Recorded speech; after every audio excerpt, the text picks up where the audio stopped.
Beragamnya kebutuhan manusia membuat munculnya industri yang menghasilkan beragam produk berbentuk barang, jasa maupun teknologi. Inovasi produk membuat manusia menjadi makhluk yang konsumtif sehingga memunculkan kebutuhan baru yang lebih bersifat sekunder.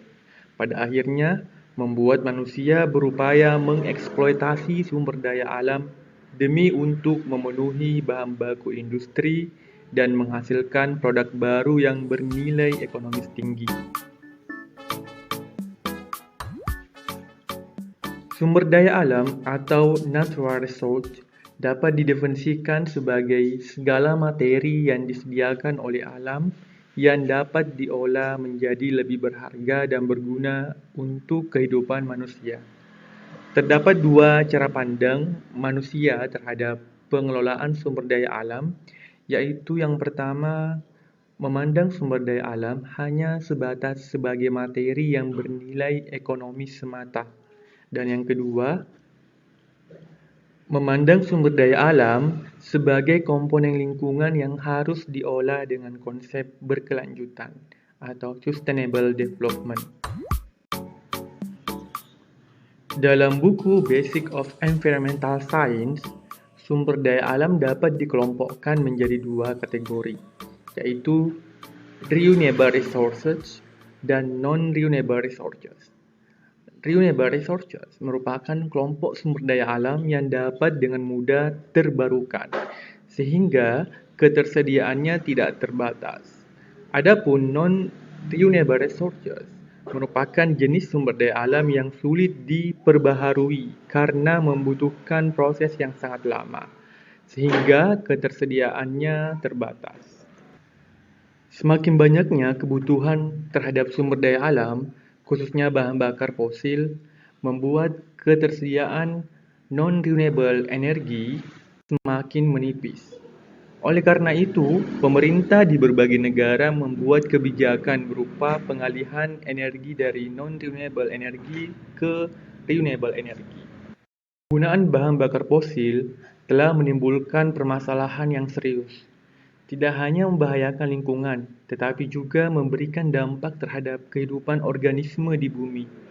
Penggunaan bahan bakar fosil menghasilkan greenhouse gases atau gas-gas rumah kaca yang memicu terjadinya global warming hingga terjadinya climate change. Bahkan berdampak secara tidak langsung terhadap meningkatnya penularan penyakit di beberapa negara. Maka dari itu, pengelolaan sumber daya alam harus berasaskan sustainable development agar tidak menimbulkan permasalahan lingkungan. Manusia akan selalu memanfaatkan sumber daya alam, tetapi manusia harus peduli dan menjaga lingkungan. Interaksi manusia dengan lingkungan akan selalu menggambarkan bagaimana manusia memberikan dampak positif atau negatif kepada lingkungan. Berdasarkan penggunaannya dalam pemenuhan kebutuhan manusia, maka terdapat beberapa jenis pengelolaan sumber daya alam seperti pemanfaatan lahan, agroekosistem, agroforestry dan hutan, mineral, sumber daya air, dan pengelolaan sumber daya pantai dan laut. Pertumbuhan ekonomi dan penduduk meningkatkan kebutuhan lahan. Industrialisasi membuat lahan yang dibuka semakin luas. Sama halnya dengan pertambahan populasi penduduk, membuat kebutuhan perumahan semakin meningkat, sehingga mengakibatkan eksploitasi lahan. Kegiatan pertambangan juga membuat semakin banyaknya hutan atau ekosistem lainnya yang dimanfaatkan sebagai lahan tambang. Pembukaan lahan memberikan manfaat bagi pembangunan ekonomi dan pemenuhan kebutuhan manusia. Namun, menyebabkan terjadinya perubahan tata guna lahan seperti berkurangnya ruang terbuka hijau atau RTH. Ruang terbuka hijau merupakan suatu area yang terdapat beragam tanaman yang tumbuh alami atau sengaja ditanam. Beberapa kasus menunjukkan bahwa telah terjadi pengurangan RTH akibat alih fungsi lahan menjadi perumahan dan pusat perniagaan. Kota-kota besar paling sering melakukan alih fungsi lahan menjadi perumahan dan pusat bisnis. Laju pertumbuhan ekonomi dan peningkatan jumlah penduduk membuat kota-kota besar mengalami krisis RTH akibat lahannya dikonversi menjadi kawasan pemukiman dan industri. Sebagai contoh, perubahan pola perkembangan kota di DKI Jakarta dan Bandung membuat berkurangnya jumlah ruang terbuka hijau di kedua kota tersebut.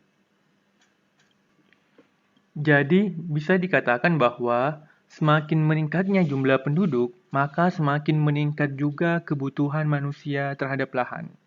Jika pengelolaan lahan tidak didasarkan pada konsep sustainable, maka dapat mengganggu keseimbangan lingkungan sehingga berdampak terhadap penurunan kualitas lingkungan.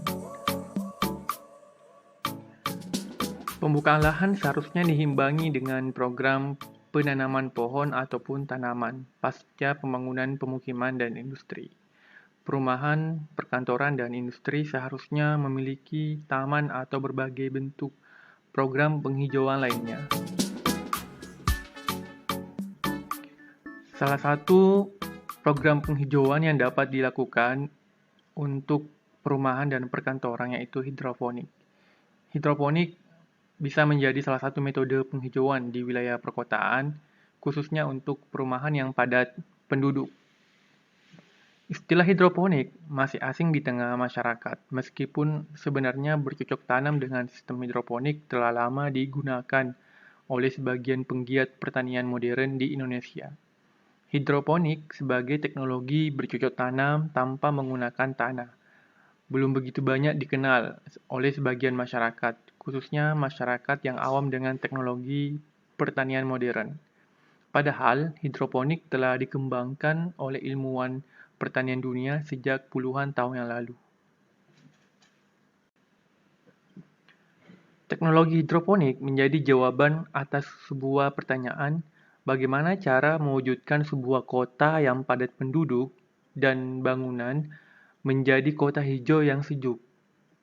Sebuah tulisan yang berjudul Konsep Urban Farming sebagai Solusi Kota Hijau, di mana dalam tulisan tersebut disebutkan bahwa Balai Pengkajian Teknologi Pertanian Jakarta mengaplikasikan urban farming dengan menerapkan teknologi hidroponik di Rusun Marunda dan Besaki.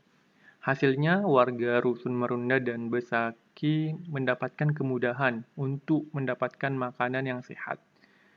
Dalam hal ini, berbagai macam sayuran yang segar dan sehat. Bahkan, warga Rusun Marunda dapat menghemat uang belanja sehari-hari mereka yang seharusnya dikeluarkan untuk membeli sayur-sayuran. Mereka cukup mengambil sayuran di sekitar rumah mereka. Bahkan manfaat lain yang tidak kalah penting yaitu lingkungan menjadi hijau, sejuk, sehat, dan menambah estetika di lingkungan tersebut. Upaya untuk menciptakan kota hijau melalui program urban farming harus dimulai dari rumah. Kesadaran warga untuk menciptakan kondisi sejuk dan sehat di rumah mereka melalui gerakan berkebun di pekarangan rumah dengan teknologi hidroponik dapat menjadi cikal bakal terbentuknya kota hijau. Program penghijauan pasca alih fungsi lahan merupakan salah satu bentuk pengaplikasian dari konsep sustainable development, di mana program tersebut harus diterapkan tidak hanya di tingkat rumah tangga, tetapi juga di industri dan pertambangan. Khusus untuk pertambangan, program reklamasi pasca tambang harus dilaksanakan berdasarkan asas lingkungan hidup, sehingga dapat mengembalikan keseimbangan lingkungan pasca tambang.